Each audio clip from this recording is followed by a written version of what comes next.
Minasan, bonjour à tous, c'est Ikigai Japan et dans cette vidéo, on va parler de la journée officielle des maids au Japon.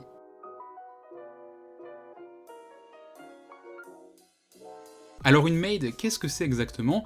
Eh bien ça vient du terme anglais maid qui pourrait être traduit par femme de ménage ou domestique. Donc à la base c'est un vrai métier, mais au Japon ça a pris une toute autre ampleur et la maid est devenue un petit peu un phénomène assez spécial. En fait, il y a ce qu'on appelle des maid cafés qui ont commencé un petit peu à fleurir au Japon, et en gros ce sont un petit peu des cafés, des restaurants, dans lesquels vous allez être servi par des jeunes filles qui auront un uniforme de maid. Bien évidemment c'est un uniforme très caricatural, mais c'est un concept qui du coup attire une certaine clientèle, et ça marche plutôt bien. Ça fonctionne un petit peu sur le même principe que les restaurants par exemple à Disneyland, donc vous mangez, vous commandez, sauf qu'à la place d'avoir des mascottes comme Mickey, Pluto, Donald ou des princesses, eh bien vous avez des maids, du coup qui viennent vous servir directement et qui font des petites animations avec vous, qui prennent des photos et ce genre de choses. Après ça reste quand même un concept un petit peu spécial, hein. On aime ou on n'aime pas, moi personnellement je n'y suis jamais allé parce que ça m'a jamais attiré. Ça reste quand même un petit peu cher parce que souvent, avant même de rentrer dans le restaurant ou dans le café, eh bien vous payez un droit d'entrée qui coûte à peu près une dizaine d'euros, donc c'est pas non plus rien, mais voilà, ça reste un phénomène quand même assez connu au Japon, et vous retrouverez ces maid cafés souvent dans les quartiers un petit peu geek, un petit peu otaku. Alors je suis pas très fan de ce terme-là, mais je l'utilise pour illustrer un petit peu plus facilement mes propos. Mais alors du coup, pourquoi le 10 mai c'est la journée officielle des maids? Eh bien en fait ça repose tout simplement sur un jeu de mots, un petit peu de la même manière que le Star Wars Day avec le May the 4th be with you. En gros le mot maid en japonais ça se prononce meido. Et il faut savoir aussi que le chiffre 10 en japonais,